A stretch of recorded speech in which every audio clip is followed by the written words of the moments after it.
Hi everyone, welcome back. I'm Scott Jacoby, and this is the last installment of our video series on how to have a vision for a mix. In the introductory chapter, we took a look at why it could be helpful to have a vision for a mix, and then looked at ways to take that vision and that concept and practically apply it to your mix. And that really is in three pillars: balance, tone, and space. And we've taken a look at balance and tone already. This chapter is going to be on space. So what is space and why is that important in your mix? First of all, you can only fill so much water into a cup. You may have heard that before as it relates to mixes, but it's very relevant here. Space is a super important aspect to mixing. This has been said many times, but there's really three dimensions that you can work in when you're doing a stereo mix. You've got up and down, which could be defined as the frequency range, so from 20 hertz to 20,000 hertz approximately. And then you've got your left and right spectrum, which you can use by panning and making things wider. And then you've got your dimension of front to back. So if something's super present versus far back in the mix, and you achieve that through reverb and delays and things like that. So in looking at space, let's take a look at several aspects in this mix of Just My Luck by Lila Dupont and see how we use space to achieve our mix vision. First of all, we're going back to drums because it's so much of every mix, and I want you to take a listen to each of the room mics that we have here and take a listen to how that gives you a picture of space in that room.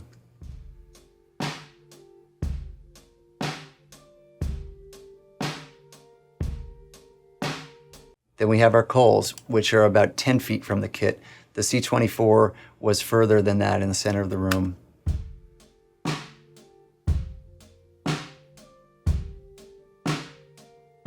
And then we've got two beautiful old ribbon mics, RCA 77s, and let's listen to those.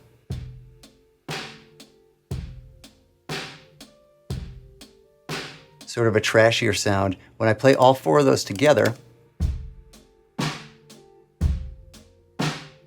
what you'd have is a projection, an image of that drum set in the room.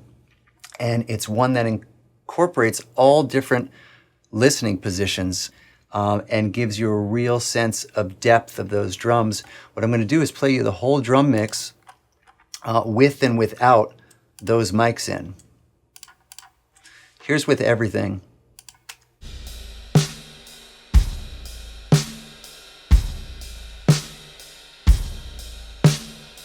And here's without the ambient mics.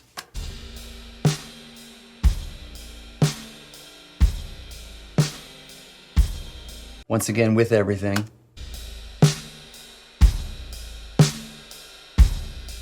So you can see that without even a touch of reverb in the box, what you've created is depth and space of this mix, which you use throughout the thing. So that's one aspect of the drums. I want to show you the baritone guitar, which is a really important part of this song. It comes in at the climax of the song, and it's like almost the loudest thing in the mix at that point. Let's take a listen to it.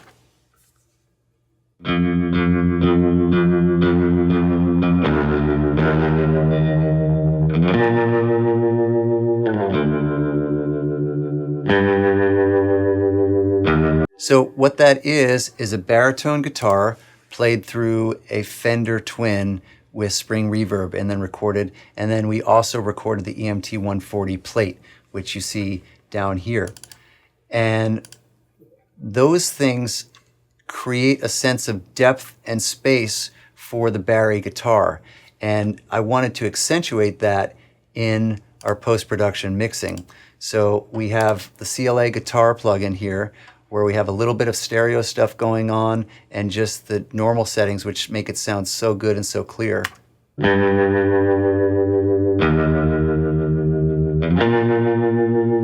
Here's without it.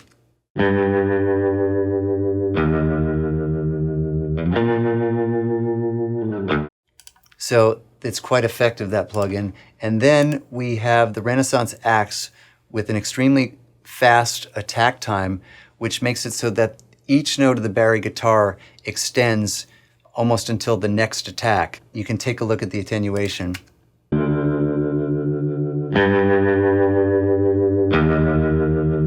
So it grabs it right at the beginning of the note and then gradually lets up as the amplitude of the signal goes down. And it's really effective in just making that whole sound and the reverb and the aftermath be a steady volume throughout the whole performance. So two other things I want to take a look at with regard to space, which are the lead vocal. We did some interesting things here. I'm going to play a section of the lead vocal and show you the effects. Why, when it hurts sometimes, can I not give it up? Is it just my luck? What I wanted to create here, and again, this is all in accordance with the vision, is a sense that the vocal is in heaven, or the vocal is in space. And so for the reverb, I use the reverb and a chamber, which sort of, in this case, has a darker quality. It doesn't last that long, and a real sense of, just a sense of depth and a little bit of dankiness, which I liked for this. And then a bigger part of that sound is the H delay. So we're going to a delay, but the delay is then sending back to the reverb. So in other words, the delay signal itself is getting immersed in the same space. So let's just take a look at that without it being immersed. Why, when it hurts sometimes, can I not give it up? So you hear the presence of that delay. I didn't want the delay to be something that you could discern as a delay. I wanted it to be washy and amorphous, and this helped to do that. Let's listen while it's being sent to the reverb. Why, when it hurts sometimes, can I not give it up?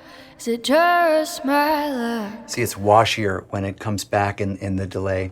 So those are just a few examples of how you can use space in accordance with your vision to achieve a grand feeling from a mix. Just for context here, I'd like to go back to our rough mix of the end of this song and then compare that to our final mix.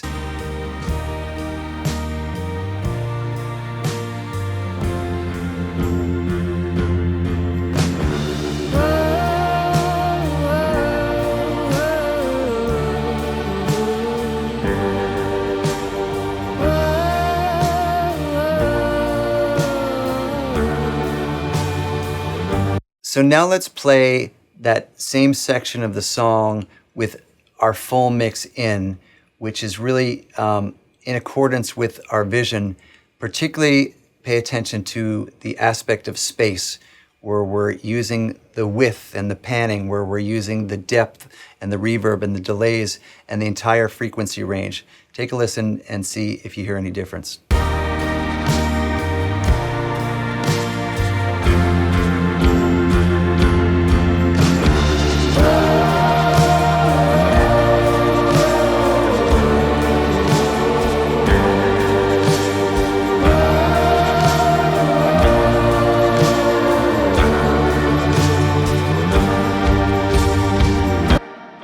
So in the course of these several videos, we've gone over a lot of specific techniques which are technical in nature. We've got parallel processing, we've got multing, we've got parallel compression, EQ, delay throws, all these different things. But that's not what these videos are about. These videos are about having a vision for your mix. It's something that is a more ephemeral quality to it, but it is your North Star. It's how you achieve what you want to achieve.